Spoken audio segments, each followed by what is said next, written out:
we are going to get that human poo-tang.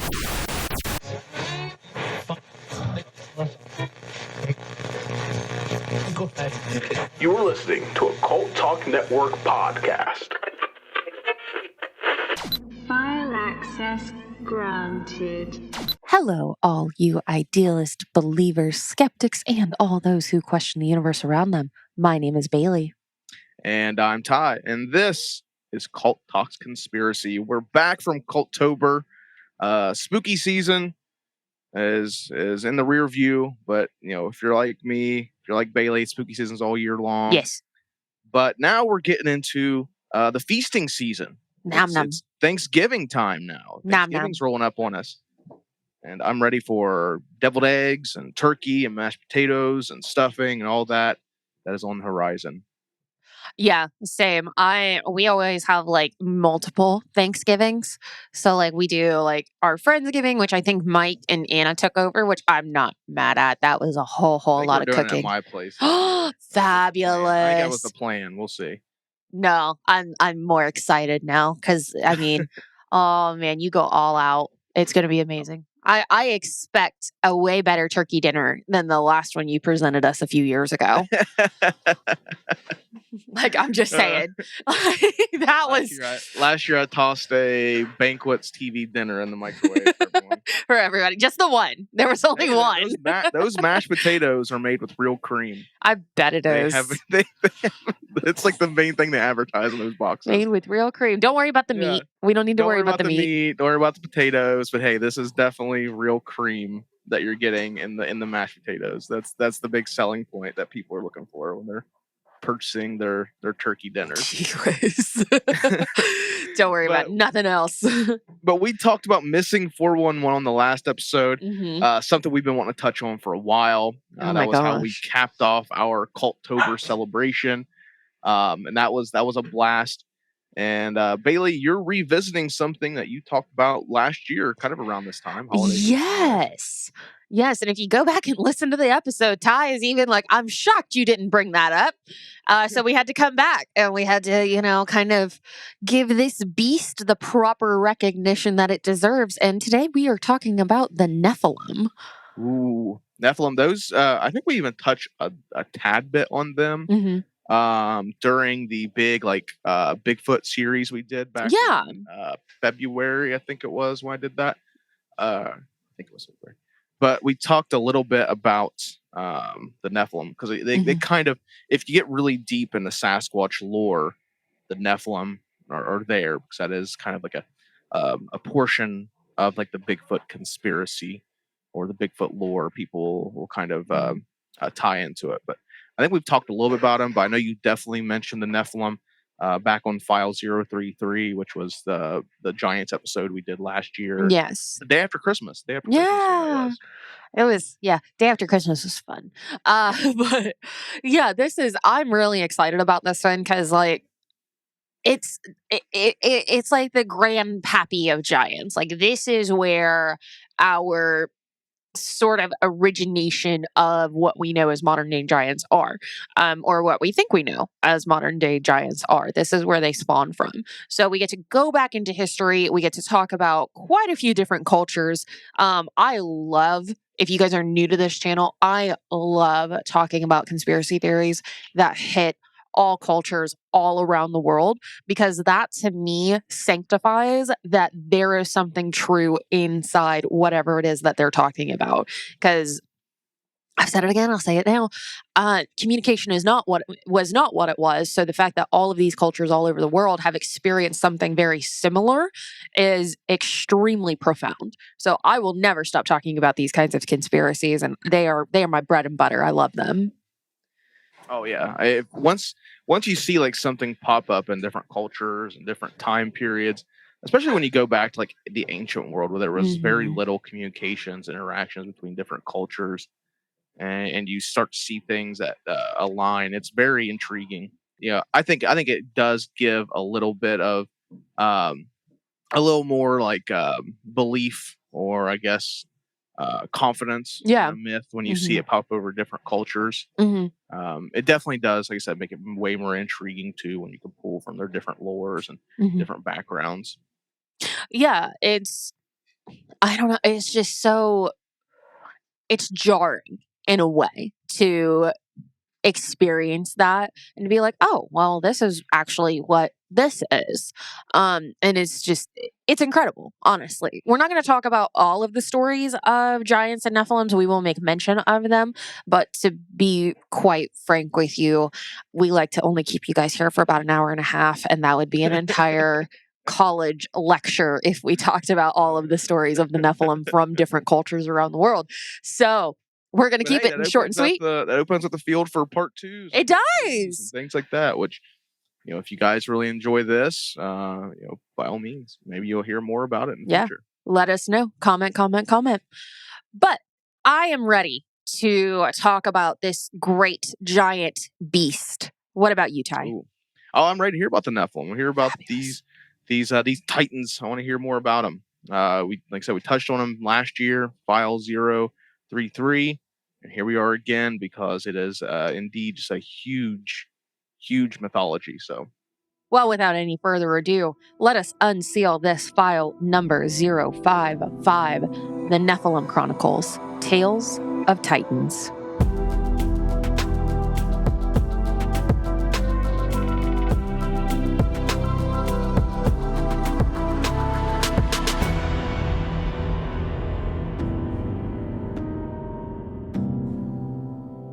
So probably the question you have, if you've never heard of the Nephilim, is what are the Nephilim? So just a quick Google search will tell you that the Nephilim are mysterious beings or people in the Bible traditionally imagined as beings of great size and strength. They're also classified as demigods. And in Christian religious text, they are called the fallen ones, the Nephilim. However, in Jewish Hebrew text, they are actually called the dead ones or the Rephaim. I hope I'm pronouncing that right. I'm kind of guessing on that one. So we started talking about it a little bit with giants on biblical text. Here we're going to go into a little bit more detail, and we're going to talk about the amazing book of Enoch, which, real quick tidbit on the book of Enoch, did you know that it was actually lost to all religious text until the mid 17th century? Yeah, I don't know a whole lot about Enoch. I'll be honest. Like, it really is one of those things that I think sailed under my radar until really you started mentioning it. I know you mentioned it a few times and Ben mentioned it, and that's the first time I really ever heard of it. But from what I understand, like, it was like a book in the Bible that was removed. Yeah, no, you got it completely right. It's one of the most controversial religious texts that are out there. It's up there with the Dead Sea Scrolls.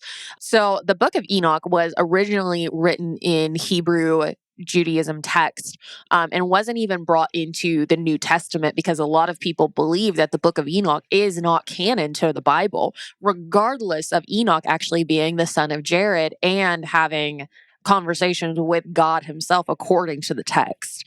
So it's very, very well debated. It's also very well studied, the Book of Enoch is. And we could honestly do an entire episode on it. In fact, I'd love to do an entire episode on it. I would just like to hear.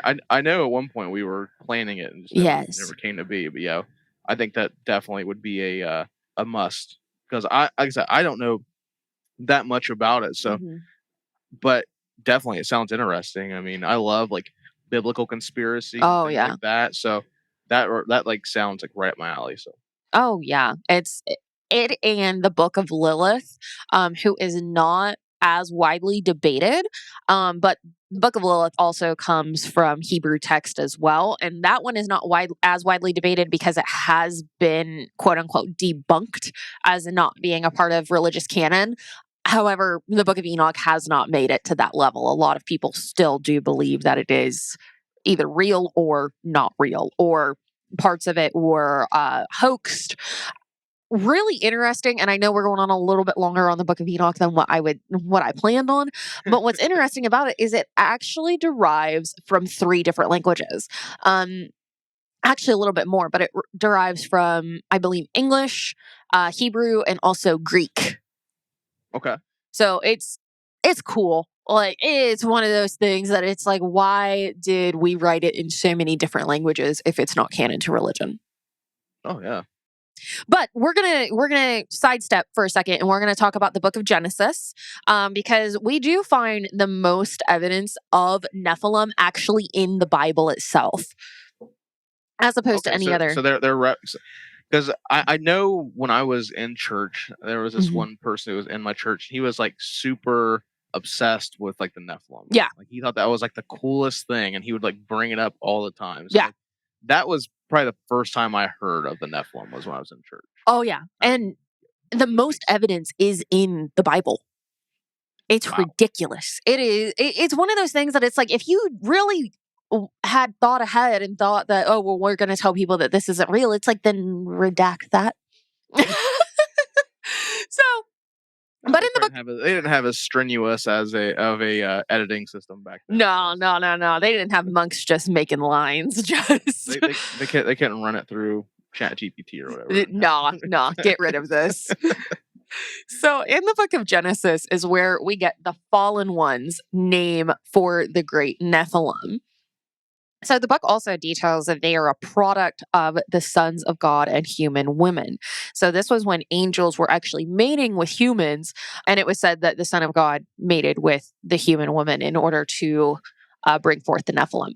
And in the Bible, it actually says, when man began to multiply on the face of the land and daughters were born to them, the sons of God saw that the daughters of man were attractive, and they took wives, any they chose. Then the Lord said, my spirit shall not abide in a man forever, for his flesh, his days shall be 120 years. The Nephilim were on earth in those days, and also afterward, when the sons of God came into the daughters of man, and they were born children to them. These were the mighty men who were of old, and the men of renown. So what does this mean? So this is where I don't know what this means. So tell me. It sounds very provocative. It's extremely provocative. And what's interesting is this text is actually in Genesis, and it does not make sense unless you have the details from the book of Enoch. So in the book of Enoch, which says that these giants were said to have been around before and after the great flood, along with Noah and his family, the book details that the impropriety of the fallen angels having sexual relations with human women is what brought the flood upon them. So the book of Enoch really details the chaos that the humans and the angels had caused leading up to the great flood. It actually detailed that Enoch was in big trouble. He had like a warrant for him. And God actually sent Michael to bind all 200 angels on earth and arrest them for 70 generations until such time they would enter a deeper level of hell, Tauretas, which is the lowest part of hell and is actually referenced in Greek mythology as well as where Hades lives, in the deepest part of hell. So what is the 200? Real quick. The 200. The 200. So have you ever seen The Pope's Exorcist, Ty? Yeah, with Russell Crowe, yeah. Yeah, it's a fabulous movie. Yeah. Fabulous movie. I'm not a big fan of like supernatural movies either, but I thought it was pretty good. Oh, I have like a really bad guilty pleasure with like demonic exorcist movies, just because that's that little like demonologist side of me that wants to know more and more about like the darker side of the Bible. That's what happens when you grow up really strict religiously. You're like, what's all the bad stuff? I want to know all the bad stuff. So the 200 fallen were actually sent to be watcher angels. And this is also detailed in the book of Enoch. And the watcher angels, whose original purpose was to actually watch over the humans, but instead decided to take wives with the sinful human women producing the Nephilim. These women were actually described as being wicked women. So very naughty. Very, very naughty women. So Semyaza, or pronounced Semyeza, was actually the leader of the watcher angels. And to be clear, this was not Satan. Semyaza was a part of what I'll call the kingdom of hell, because in hell there are dukes, there are princes, there are knights, there's also lords. So he would become a part of that greater sort of titled region of hell. I don't know exactly what he became, but Semyaza was the leader of these 200 angels that were sent to be the guardian angels over the humans on Earth. Okay. But Semyaza wanted it to be okay for the angels to reproduce children and take wives with the humans of Earth. But he feared that the other Watcher angels would not follow him in this. So this leads them all to make vows. And the book of Enoch stated that Semyaza said, I fear ye will not indeed agree to do this deed, and I alone shall pay the penalty of great sin. So what happens? His followers then answer him, and they answered him and said, let us all swear an oath and all bind ourselves by mutual imprecations, not to abandon this plan, but to do this thing. So they then decide they don't care what God says. We are going to get that human putang. There you go. So they took wives, they made babies, and thus the Nephilim was born. So God was not very happy with this because he had sent these 200 angels down to be guardians and share in their wisdom and to help lead the humans, not to procreate and sort of spread wickedness, if you will. So this makes sense. Which makes sense because it's what humans do. So. Yeah, and I mean, it leads to a greater theory that this is what was kind of the start of our demise as sort of holier beings, or not even like holier beings, but following righteously in the light of God, if you will. Gotcha. So leading up to the Great Flood, Enoch himself would actually go to God and advocate for the Nephilim giants to not be destroyed. However, God would still choose to condemn them, and this is actually referenced in Ecclesiastes as well, which Ecclesiastes is like a very depressing book. By the way, it talks about how like life is just miserable. Like it is a trying book for a trying time, let me tell you. So, and it is said in the book of in this book that the Great Flood is what wiped out the Nephilim, and Noah and his family were the only ones to live on after the Great Flood. There are some differences in this because, of course, in Enoch we do see that they lived before and after the flood. So I think there could be some interpretation along with some belief differences as well on if they lived after, or if they lived. If they indeed lived after, I mean. Okay. So next we get the story of David and Goliath, which I know we touched on a little bit in Giants. We're going to retouch on because it's just a beautiful story. So David and Goliath in the book of Samuel. Goliath was a Philistine that donned heavy iron armor and was humanoid in race and may have come from stone giants, which are extremely old giants. Yeah, we talk about those kind of in Bigfoot. There's the stone giants out east, the eastern part of the U.S. Nice. Well, that makes sense. And like, there's just a lot of references to giants in stone as well, which we'll get into. Oh, yeah, I can see that. Have you seen Troll yet? Have you seen that? No, I haven't seen Troll. Oh man, you see Troll. That's a good one. I gotta see Troll. That's a good one. But yeah, they talk. Like, so I think there's a lot of like lore and stuff they've used for giants in that, with like the whole like cover up. Yeah, that nature. So I think there's a lot of that in the because the trolls are actually like what make the mountains, right? Like the mountains like pick up and yeah. That could very well be as well. Yeah, you guys should check that out. We gotta watch Troll. It's it's on Netflix. It's pretty good. Nice. Troll on Netflix.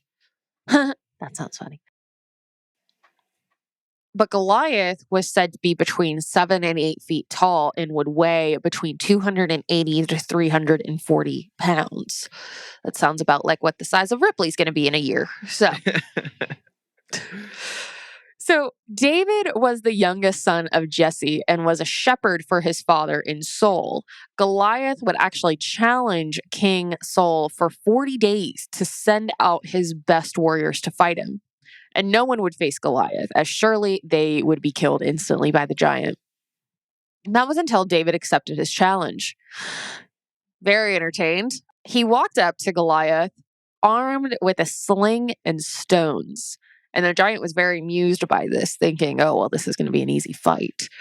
But in one quick motion, David hit Goliath in the forehead with the stone, killing the giant once and for all. Kind of a story of wit versus might, in a way. Yes. Yeah. Beautiful story. Love it. So we get reference there. And there's also other cultural references outside of Christianity and Judaism. And they're not the only religions that feature tales of giants. In Greek, we actually get Giganates, which I really hope I'm pronouncing that right. But it is a Latin word, and it's actually where we now get the English word for giant. In Hindu, we get Daityas, Daityas, who was also another giant. Roman, we have Jupiter. Mm-hmm. Norse, we have Wotan, not Odin, but Wotan, who is very big creature. Bulgarian, we get Aispoleni. Iraqi, we have the Sumerian tales. Ireland, we have the Fomori. And even here in North America, we have our own tales of giants, but we're going to get to that a little bit later. So, oh yes. So all of this information is well and good, and, it's beautiful stories from the Book of Enoch and, other religious texts, but are there any evidence of giants? Has anyone ever seen a giant? Well, there was a very well-documented case in 2002 of U.S. Marines facing off with a giant in Kandahar.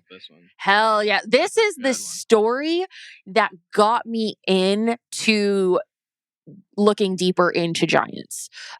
So this story is covered really, really well, not only in documented text and articles, but it's also covered really well by YouTubers, two of which are my absolute favorite, Paranormal Junkie and Mr. Ballin, who was also a Navy SEAL. He talks about this in great detail, and he also gives a lot of detail on military information that could have been used as well. So 2 channels I greatly recommend. They're beautiful. Mr. Ballin, please message me back and say hi. I love you. My puppy falls asleep to your voice. So this is as told by Mr. K, a former Green Beret that chooses to remain anonymous, but still chose to tell the story of what happened to him and his team, which is incredibly brave, by the way, because we're seeing, especially within the past couple of years, we're seeing a lot of what has happened to the people who have come out about these sort of secret military stories and are the whistleblowers. Have you ever heard wartime stories? I saw it pop up on my feed. Yeah, that's a good wartime stories. They do. It's a whole channel of just military paranormal stories. That's all it is. Oh my god! It's all strictly military. So it's the giants of Kandahar.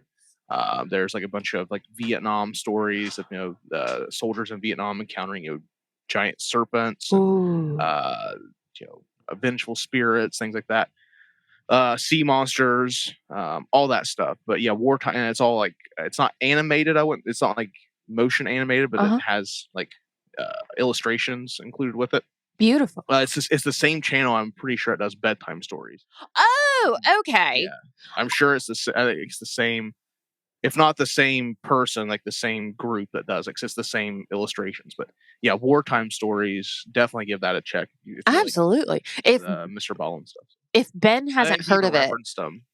Yes. If Ben hasn't heard of it, that might be our new road trip channel, because we typically will play on some sort of big long documentary if we're going on a big road trip. So that might be a new one to add. Sweet. Awesome. Fabulous. Where was I? Oh yeah. Giants of Kandahar. Giants of Kandahar. So in 2002, a U.S. Green Beret team had a well-documented encounter with something of gargantuan in stature. After an Army infantry unit vanished in the Kandahar mountain range, a team of elite Green Berets were sent to the last known location they had communicated from. So what's interesting is about this army unit is they had not even called a distress signal or indicated that they were in any sort of need of backup. So there was no air or additional ground support that was sent. They just vanished, like they just stopped talking on their comms and checking in and whatnot. So these Green Berets were sent. So the team would actually be dropped off near the last known location of where the previous team had been sort of pinged on location and radio. Okay. And they would begin to search the area. And this was all behind enemy lines. And let's just talk about the climate in Iraq at this time, because this is 2002. This is 1 year after 9/11. This was really dangerous, not only because of the obvious tensions between US and Iraq at the time, but there were also a lot of cave openings, small hills, and a lot of different vantage points for someone to be hiding in a complete blind spot from one of these team members. Very dangerous area to be in, especially if you did not have any sort of air support or any eyes in the sky, which our guys did not have. So the team would finally find a goat trail that would lead further up the mountain. And the team went up the trail to continue their search, as well as to gain visual from the high ground of this point. As the team walked along the trail, they began to see little pieces of American military equipment, like the radio had been completely smashed or exploded. Even the casing that the radio would stay in was completely just gone. Like they were finding pieces of every single bit of it. So some of these things were whole, such as backpacks. They also found pieces of clothing from the missing unit, and they were able to determine this by the patches that they found on top of the clothing. And this would indicate that they were probably not going to be finding any of the team alive.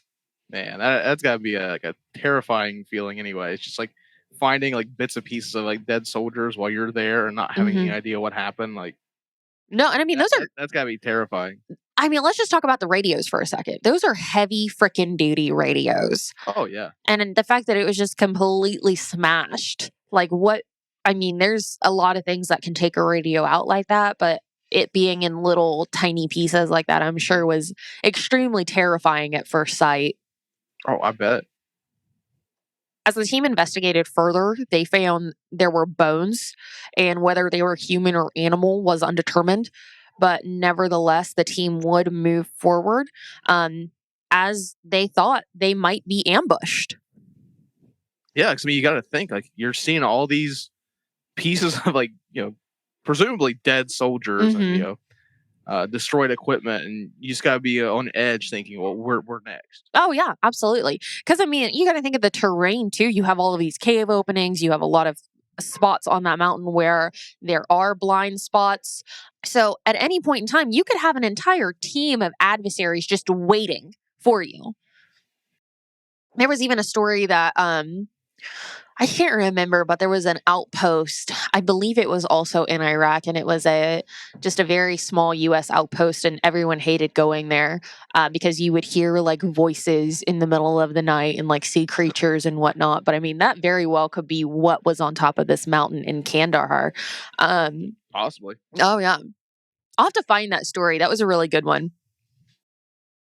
So the bones would actually lead them right into a cave entrance.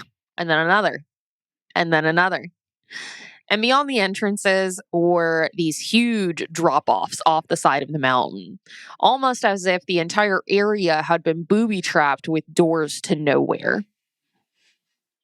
So you have like one real entrance, and then you have like scattered about like all of these false entrances that'll just lead you directly off the cliff. Wow. So yeah, don't take a wrong turn. Watch where you're going. So the soldiers would then decide to pull back from the cave entrances, and they would take defensive positions, meaning like they were getting ready, like they were putting stuff in their sights. So once settled and ready, Mr. K would actually recall seeing movement come from one of the cave entrances, but without having any time to react or alert anyone of what he just saw, a lance-like spear came shooting out of the cave, going straight through another one of his teammates. Yikes. Still in shock, then a 12 to 15 foot tall man with red hair past his shoulders ran out into the team yelling a war cry. He went to the teammate going for the spear. He then pulled the spear out from the now deceased teammate and took another defensive position. So yeah, you see your friend get impaled, and then you see this giant being Right. rip the spear right out of him. I mean, that's... So, like, luckily these guys are trained to get out of shock very quickly if they are ever in shock, and just kind of, it's like a second nature to them. So they were lucky to be surrounded at this point, because they had all taken defensive positions. So they were spread out and they were all in correct positioning for that. So the beast was surrounded, and the red-haired giant barely stood a chance against the heavy machine weaponry that the Green Berets had.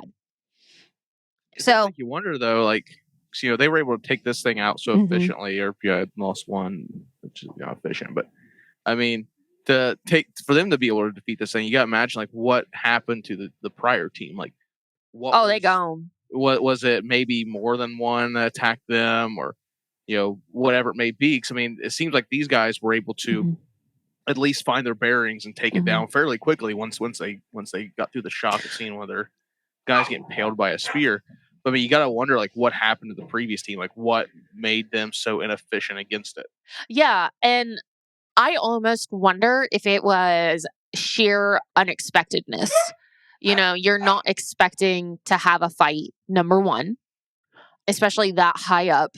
This is an army team, an army unit team versus an elite Green Beret team. So there could be experience differences there. Right. The unexpectedness of being attacked, number one, and then what you're being attacked by, number two. And I understand that the army also has that same training of getting you out of shock and whatnot, but how much training can you do to see a 12 to 15 foot red-haired giant coming at you? I mean, there's just some things you cannot be prepared for.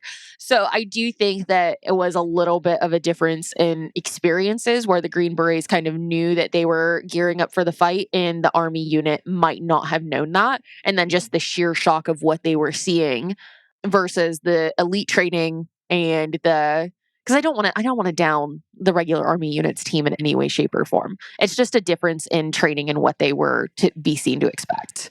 Yeah, but I mean, I would imagine there's not, like you said, not much training you can really. No, they're not going through drills of what to do when a giant chucks a spear at you. So I don't know. It's very interesting. I almost wonder if like maybe there was more that attacked the previous team. Maybe there was maybe more than one giant that was. And that very well could have been. Attack. I thought it was strange in the story that it was only one giant. I mean, one giant's enough. I'm cool with just it being one. Also, got pointed out to me that the Green Berets had seen the broken equipment, so they knew whatever this thing was an aggressor. They were at least on like at least on alert, I guess. Yeah.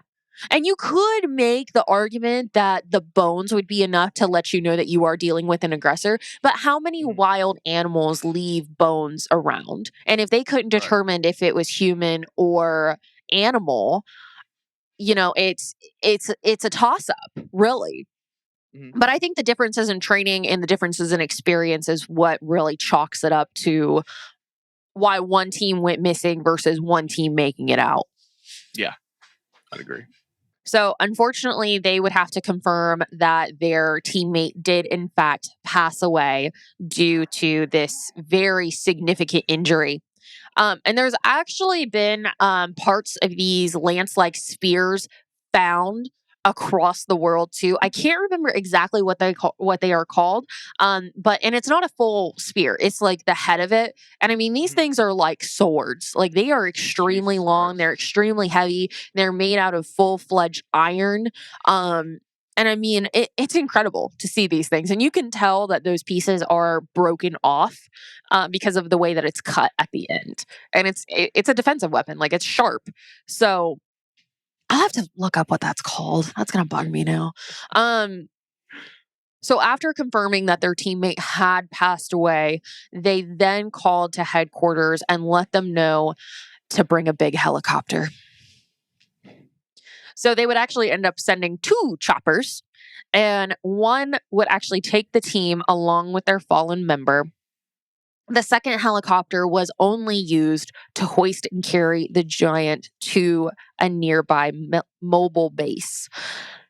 So the creature actually weighed about 1,100 pounds, had 6 fingers on each hand. That's interesting. 6 toes on each foot. And we already know that it had red long hair, which this actually matches a lot of descriptions that we find of giants, the 6 fingers, the 6 toes. What we missed here was the double rows of teeth that we see a lot of with giants as well. They will have like back double rows of teeth with them. We found those in a lot of skeletons that have been found. Again, we'll touch on that a little bit later. But the red hair is also very common. Sometimes you'll even find stories of their skin color being a blue pigment as well, which I almost wonder if that has to do with them living in caves. But also, I haven't seen a giant myself. So if I come across a blue giant, I'll be sure to ask him why his skin is blue. Yeah, when I was looking up Nephilim stuff, that seems to be a very common thing, is that I kept seeing the blue skin. I wonder if that's like an ethereal kind of, right. And type imagery. There are some artwork depictions that are really good. I believe Paranormal Junkie has it in his videos because he does a lot of really good visuals where you can see and it's an illustration. And you can see the team standing around this blue giant with the 6 fingers and 6 toes. And it literally looks like someone who was there drew the depiction. I don't know if that's true or not. Don't take it as canon, but it's a very, very good illustration. So the soldiers were then told to draft up their after actions report and to go ahead and submit them to the leadership. Each member, after they had all talked about it, decided they were just going to be completely honest about what had happened to them. They were just going to tell the truth. They were going to talk about the giant. They were going to talk about how their friend had died and everything that they saw in between and after. Mm-hmm. This would only result in later being told by their own leadership that they would have to rewrite their after action reports with no mention of the giant whatsoever. And that would be used as the official report for what happened in the Kandar Mountains. So Mr. K also stated that each member of the team was made to sign non-disclosure agreements about what had happened on that mountainside. Jeez. No one actually knows what happened to the giant from Kandar, but it is rumored to have been flown to a top secret military base. Guess where? Area 51? Ohio. Oh, wow. We got it here, baby. Pat. We got it here. I'm breaking into Right Pat one day. I'm doing it. I'm sorry. If I go to jail, hopefully we'll have enough saved up to get me out, assuming they don't kill me. Huh? Jesse Ventura did it once. Maybe I'll ask him tips. Yeah. But that is the Giant of Kandar. It is one of the most remarkable stories I have ever heard. And the fact that it takes place in 2002 is just insane. Yeah. Hot off the heels of 9/11. Oh my gosh, yeah. The world is heightened tension like never before. So, then all of a sudden there's giants. And all of a sudden we got giants. Soldiers. And I wonder if the climate of the world, too, had something to do with the fact that they needed to rewrite the statement. Because we talked about this a little bit before in Giants of what would the impact be if we found out that giants were in fact real. But I do feel like, just to play devil's advocate a little bit here, and y'all know how much that takes out of me to do it for the government, I do feel like the climate of the world is part of the reason why they chose not to say anything about the giants. It's very possible. It's probably just we don't need that on our plate as well. Exactly. Yeah. Dealing with the oil crisis and the impending recession. Yep. Global terrorism. Yeah, they probably didn't need that. And it was October because I actually Google searched what was happening in 2002, and it was actually October of that year that President Bush signed the initiative to go ahead and officially send troops into Iraq. So like that was when that started. Which I'm sure after some of them heard the story about giants, they're like, we're going where? If you guys can hear a little bit of yapping in the background, at this time, she is about 3 months old. Her name is Ripley. She's very excited. She really loved hearing this story that mom told her about giants. And now she thinks that she is a giant. So, but I'm sure at the time of release, she is going to be a full-fledged giant. Mom was, gigantic. Oh my gosh. Yeah. She's an English Mastiff. Mom was 180 pounds. Dad was 210. She absolutely takes after her father. Her doggy father, but also a little bit of Ben too, because she is stubborn. But yeah, she's just really excited and really happy, and we're happy to have her too. So now we're going to talk about something that I have mixed emotions about, and that is the Native American burial mounds. Okay. Yes. So we've touched on the Native American burial mounds here a little bit. Here in Southern Ohio, we actually have quite a collection of mounds. We have just the Adena, the Hopewell. I'm also about an hour away from Serpent Mound as well. Yep. One of the most notated historical mound sites. So here's what unique for sure. Oh my gosh, yeah, it's gorgeous. Especially in Ohio, we have that's probably like the one here in Ohio.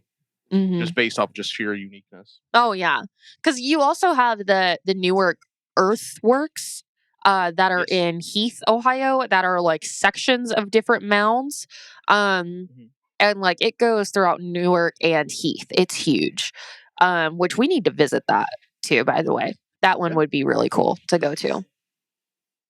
But did you know that in section 2927.11, which details desecration in the Ohio Revised Code under Title 29, Chapter 2927, Section A3 stated, no person... I've read that whole one. You read the whole thing?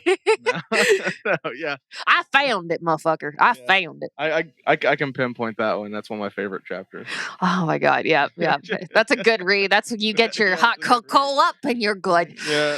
So it states, no person without privilege to do so shall purposely deface, damage, pollute, or otherwise physically mistreat any of the following. And Section B does state any historical or commemorative marker of any structure, Indian mound or earthwork, cemetery thing, or site of great historical or archaeological interest. So guess what that means, Ty? What's that mean? We can't dig up any mounds. Makes sense. We cannot dig them up.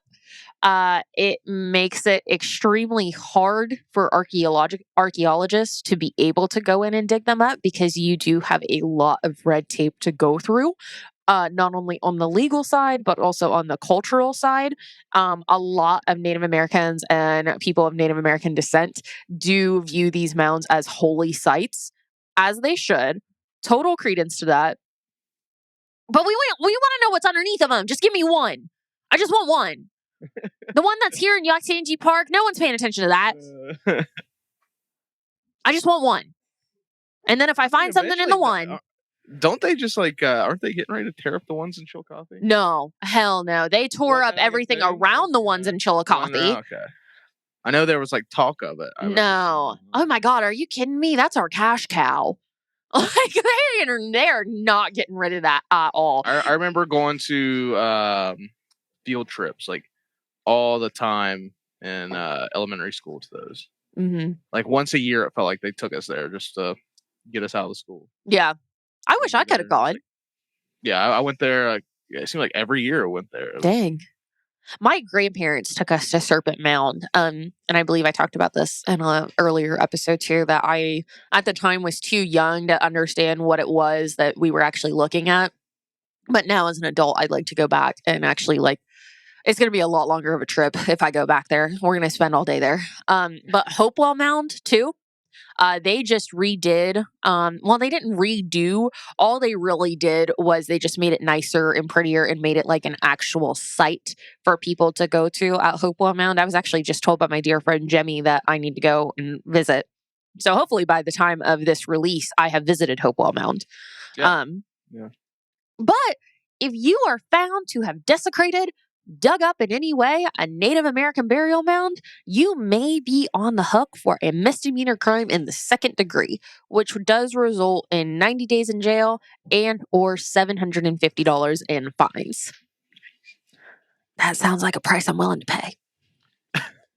Listen, misdemeanor just means legal but has a fine. Yes. Like, someone's gonna hear that and hear me say that and be like, like, don't do it. Still don't do it. Yeah, I'm not. You don't want those on your record, so. Yeah, I'm not advising it. I'm just pointing out what the fact of the matter is. Legal, but with a fine. Ben's shaking his head at me right now. Listen to me. He's like, don't. You spending that 90 days. You'd leave me in jail for 90 days, huh? Nope. I know. So, of course, there are exceptions to this rule, and that are bona fide archaeological digs. Makes sense. I mean, yeah, when you have actually go through the proper channels. Oh yeah. And even still, again, you have to go through a lot of red tape to get to that point. So a lot of people will start research teams. There's even a research team in Tel Aviv that is trying to get access to a certain sect. It's beautiful. Just a sidestep for a second. They have a mountaintop that has big, huge buildings on it. And this Tel Aviv team is trying to get access in order to be able to search the entire site, because right now they only have access to about half of it and they can't dig underneath a certain point. So they're trying to get access to not only have the entire site, but to be able to excavate the entire site as well. And it's been a few years that they've been trying to get access to that. Because you involve the government and everything's going to take 10 times longer.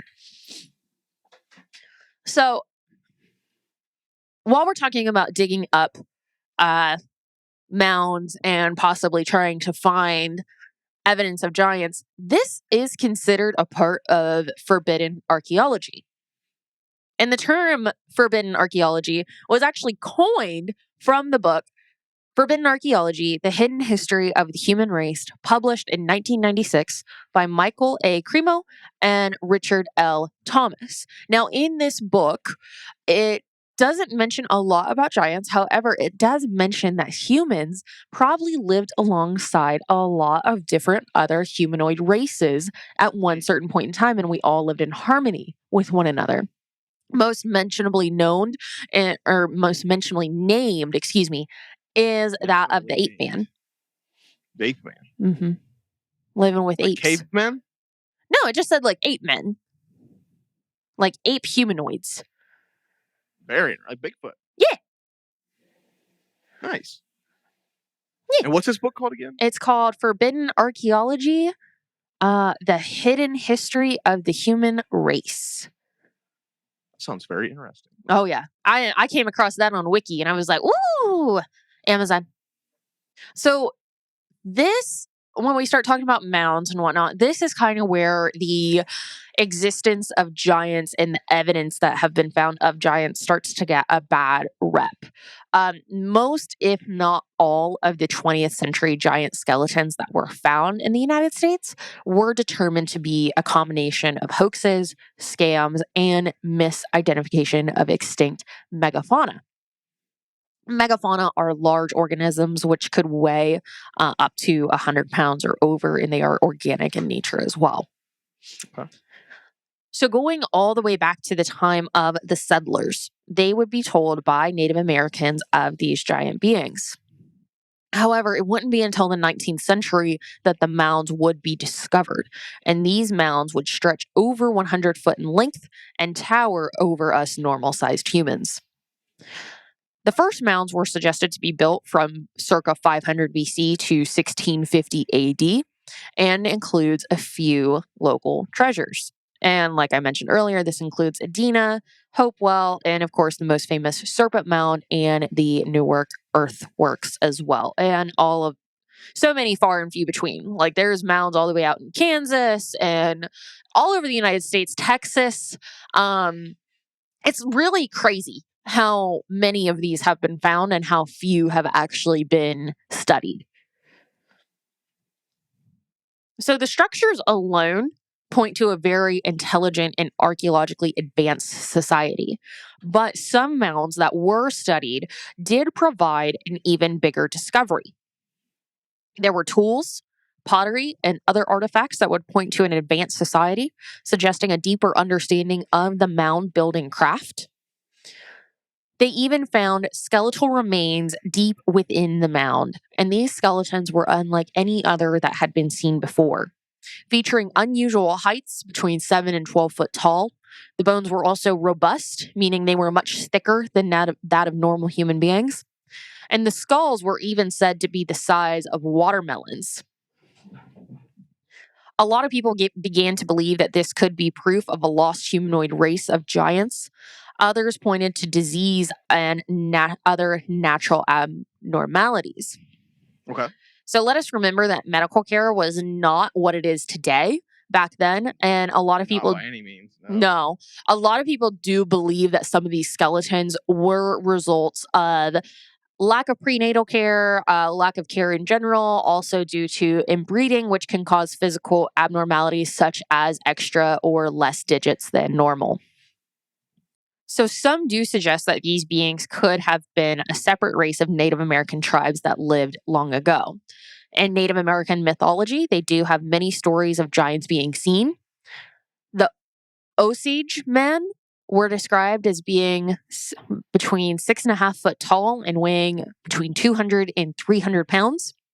Chief Black Dog, chief of the Osage man, he was the largest. He was nearly 7 foot tall and weighed at least 300 pounds. And what's interesting about the Osage is they would regularly make trails by clearing the brush and large rocks. They would build these ramps out of the earth into fjords so that people could get across. And these roads, for lack of better terms, would be wide enough to fit 8 horsemen across. So these guys were so big, so muscular, and just doing their thing that they were out here building roads, lifting large rocks from the earth, and then using other parts of the earth to create these roads. And they were known to do this. So they were just moving earth, basically. Right, exactly. In such a dramatic way that it was enough to fit 8 horsemen. And I mean, that's pretty big across. That, I don't even want to try to guess how many feet that would try to be. It's 8 horses. Like, that's what I know. And all of this to say that nobody actually knows who built the mounds or how they built them. It's actually one of the biggest debated topics, not only in Ohio, but by archaeologists all over the world. And unfortunately, as mentioned earlier, at least in Ohio, it makes it a lot more difficult to try to get access to study these mounds from the inside out because of the cultural and how do I want to word that? The cultural importance as well as the national importance as well, is what I'm going to say. And here is where I get on my little soapbox, because I understand. It's a holy site. I get it. Mm-hmm. No disrespect. Absolutely none. However, if we could just have one. I'm not saying we need Serpent Mound. I'm not saying we need Hopewell. I'm not saying we need anything like that. But there has to be a system put in place to where we can actually study what it is that we have on our grounds. Because we are missing pieces. I think they're able to use kind of like it's X-ray. Yeah, X-ray and like seismology. I think they're also able to do it. Yeah, but you can only go so far.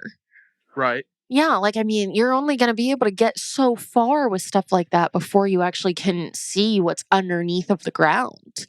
Here's the thing, though. I mean, if knowing human nature, we do one, we'll eventually do them all. That's true too, and that's probably then they'll all be low income housing or car lots by the end of that year. I mean, hell, they're tearing down all my historical buildings. Like, fuck it, everyone gets a chunk. But I mean, hopefully one day we'll get access to a few of them and we are able to see what's underneath of them. But right now, it is a hard battle to fight. But I think Mr. Abe Lincoln would agree with me in the fact that we need to study a little bit. I hope he would. Oh, really? He might. So Abraham Lincoln is a very interesting character, not only because he has been depicted as a vampire hunter in recent media, but also Zombie hunter as well. Zombie hunter. I didn't know about the zombie hunter. That's a really good movie. Abraham Lincoln versus zombies.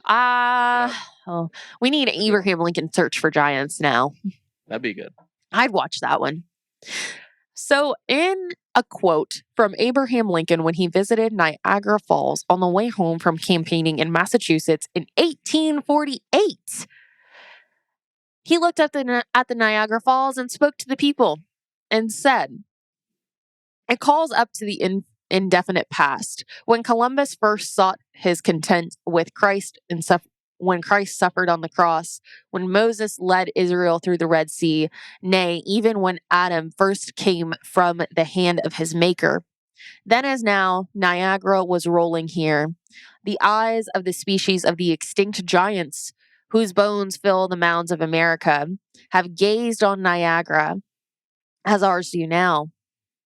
Contemporary with the whole race of man, and older than the first man, Niagara is strong and fresh today as 10,000 years ago. The mammoth and Macedon, now so long dead that fragments of their monstrous bones alone testify that they ever lived, have gazed at Niagara." So, here's the thing. He has that the species of extinct giants in his speech.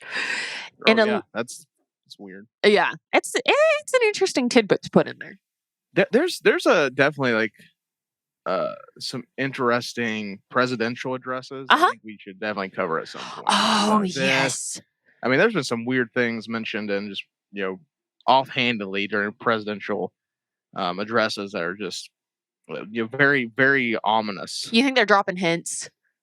Well, yeah, I mean, there's the one with I think it's Reagan where he talks about like an alien invasion and like uniting the world's people and stuff. Like, I mean, there's that stuff. That's definitely odd. Yeah, I mean, there's a lot of stuff like that. I'm gonna have to listen to that.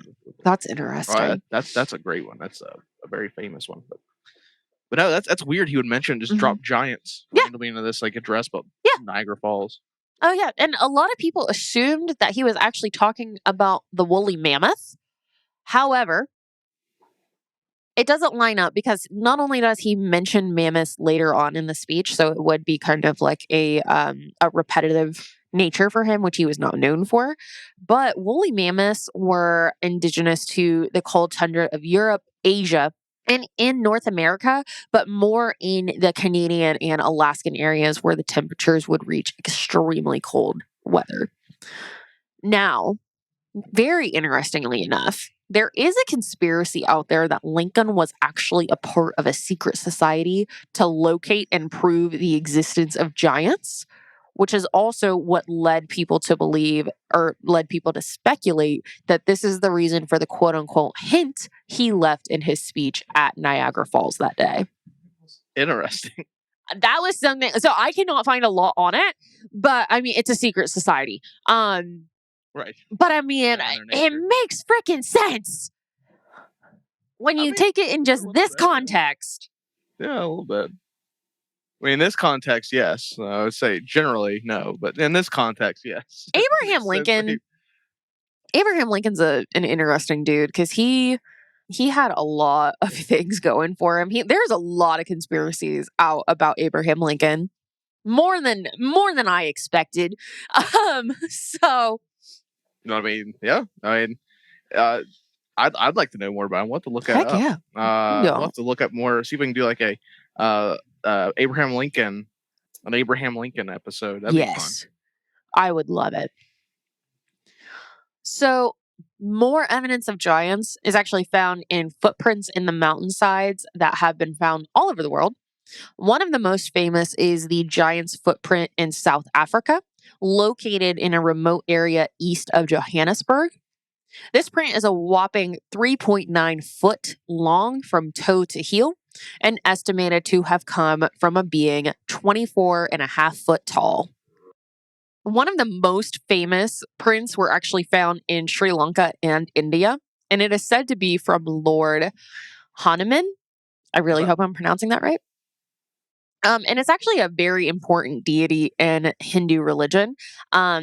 He is like extremely important. And this one was actually found in both Adam's Peak in Sri Lanka and in Ramayana of India, as well as there's speculated to be one print in Thailand as well from Lord Hanuman. So the print in Sri Lanka is actually 5 foot long and 2.5 foot wide. And it is seen as a religious site where the people do take care of the site. They lay flowers and they also pray there as well. And it's beautiful. We'll have to try to put a photo in here, but I mean, it's a beautiful site. And it is like a very clear as day footprint that's just 5 foot long. Some skeptics do believe that the site is a hoax set up for a false site for the religion, but believers do see it as proof that Lord Hanuman walked the same earth that they did long ago. So, with all of this being said, I really do feel like we are missing a piece of human history here. Because there is a theory of giant human hybrids, the Nephilim, that could have actually been a ruling class over the elites, which is not unlike the reptilian conspiracy that we visited last year in September. So we could have had an entire like force that was just over the elite, made up of reptilians and giants and all of these crazy Anunnaki as well. Another thing, just to go a step further, is there are actually ancient Egyptian hieroglyphs that also depict giants. And these giants would be standing well over 6 foot tall, and the humans would barely make it to their kneecaps. Depictions of these include battles and also meeting with different rulers. Sometimes the giant is depicted as the ruler. And these also feed into theories of giants being the ones who built the Great Pyramids and enormous temples there in Egypt as well. So we have a lot of historical references, a lot of things that have literally been written in stone, printed into stone, that point to the existence of giants at one point in time within our culture. So, are the existence of giants being shielded from common knowledge due to cultural beliefs, like we see in the Book of Enoch, as they were described as evil beings?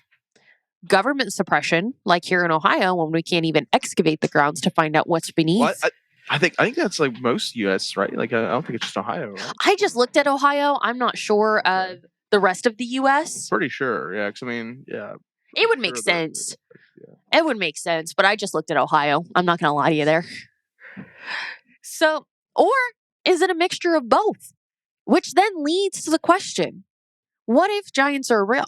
And how would the knowledge of their existence reshape our human history? Yeah. And with that, it would be one of those interesting things too, where like you'd basically have to, we talked about it a few times. Because I know I read an interesting book called After Disclosure that that question, and it stuck with me forever about like how much it would be, because you'd have to basically revise every bit of text in the U.S. Like all the school systems, all the scientific journals, everything would have to be revised from that point on. Oh my gosh, yeah. Feature these things that are, once believed myth, now reality, and we'd have to incorporate them, back in their place. So I know that would be definitely like a huge thing, but to me, it just seems like there's probably more to the cover up than just that. It's not just like, oh, we don't want to rewrite these books. Like there's got to be more to it. I almost wonder if they truly are evil beings. And that's why, because I mean, you see, okay, here we go. So the Catholic Church is trying to basically get rid of the fact that exorcisms ever existed. And I have my own little personal theory on that. And that is because they don't want us digging up what was evil. There's so much evil in the world already that they're just trying to just bury the real evil and just kind of let people go on with the fake evil, if you will. Okay. So I almost wonder.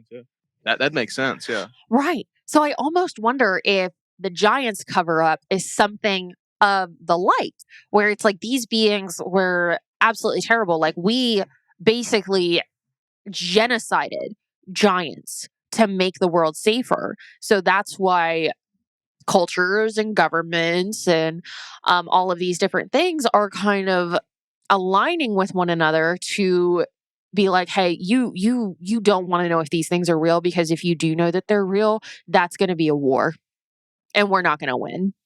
Yeah. So, and that's the crazy conspiracy side of me. That's like, what if these things are really bad and we can't coexist with them? And that is why they're so few and far between. And that's why we can't get a straight answer on if they're real or if they're not.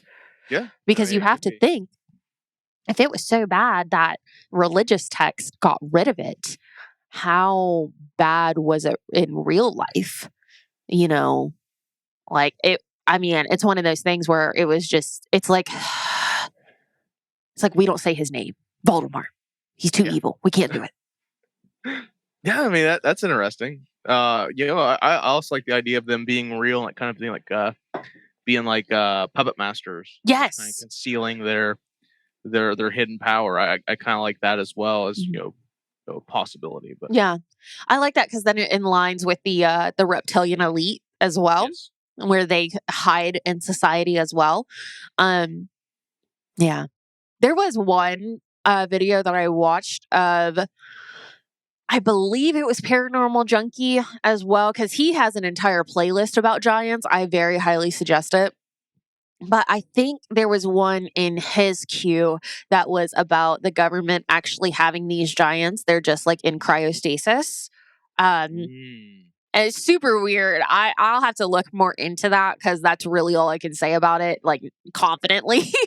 But I mean, that would be, the first word that came to mind was stellar, but I don't think it would be so stellar if they got loose, to be honest with you. It would be too interesting to think of like where these things are being hidden, Yeah. So if they're so massive, where are they hiding? I know, like, if you look into the Denver International Airport conspiracies, a lot of those, that's like kind of thing too, is people talk about it being a location where giants hit underneath. People also talked about things like the Grand Canyon, being a possible like hiding spot for them.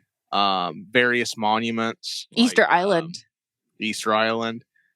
various monuments in our nation, like kind of, but talking about Mount Rushmore and things like that. These being just like giant hiding spots that we kind of constructed or built to accommodate them. So, very interesting stuff. Remember, I think we talked about it last time on the Giants episode.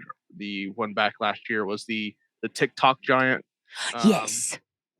Who was that? The Andrew Dawson. Yes, he went missing.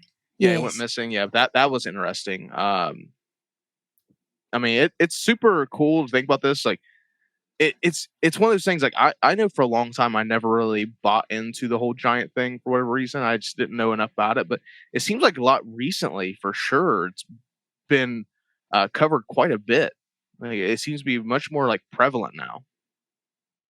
Oh yeah, like, it's coming. It's one of those things. I love that this forbidden archaeology is really taking a forefront in what's going on today, because we're starting to really be a lot more curious about our own history and how a lot of these giant monuments, like the Seven Wonders of the World, actually got to where we are today, because we don't know. So I love the fact that we are actually looking more into our history, and we are trying to figure out where we as a race really originated from. Yeah, because I mean, we're always going to have that question. I think two people are kind of wising up to, like, we're not being told everything. Like, yes, we're really wising up to that, and especially now with things like the internet and people being able to talk to each other and different things being disclosed. It's becoming more and more prevalent that there's stuff that we're not being told, things that are known that we're not allowed to be clued in on.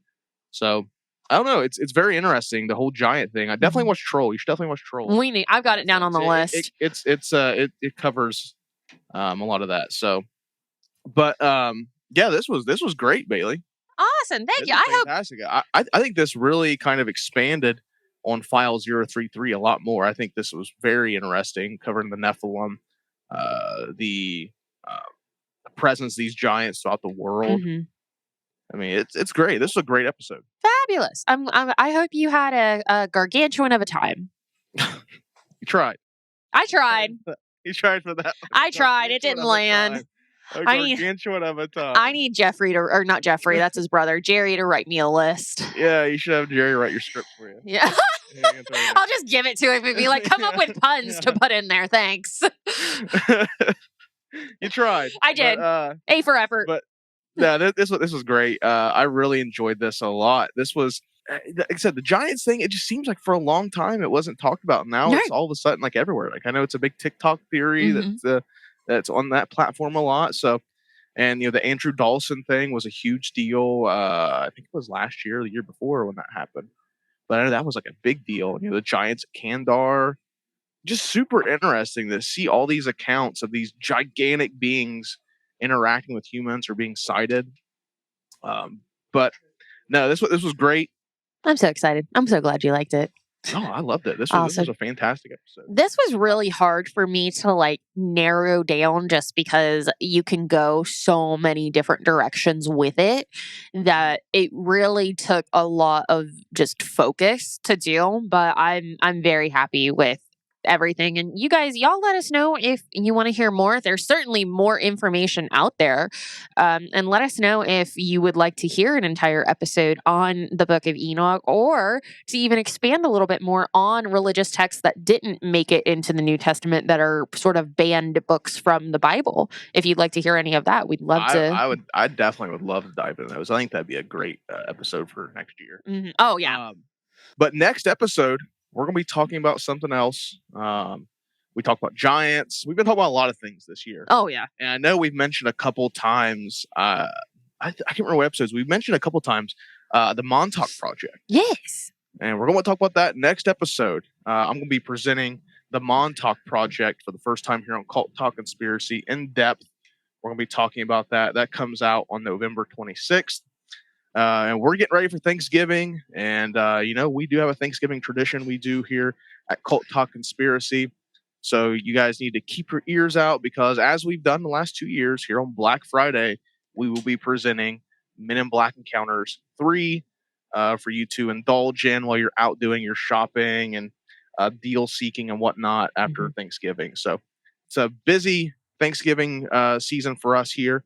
And Montauk Project's next. This was a big file that Bailey unsealed here for us. Yes. And we're going to keep it going. We're about to cap off 2024 finally.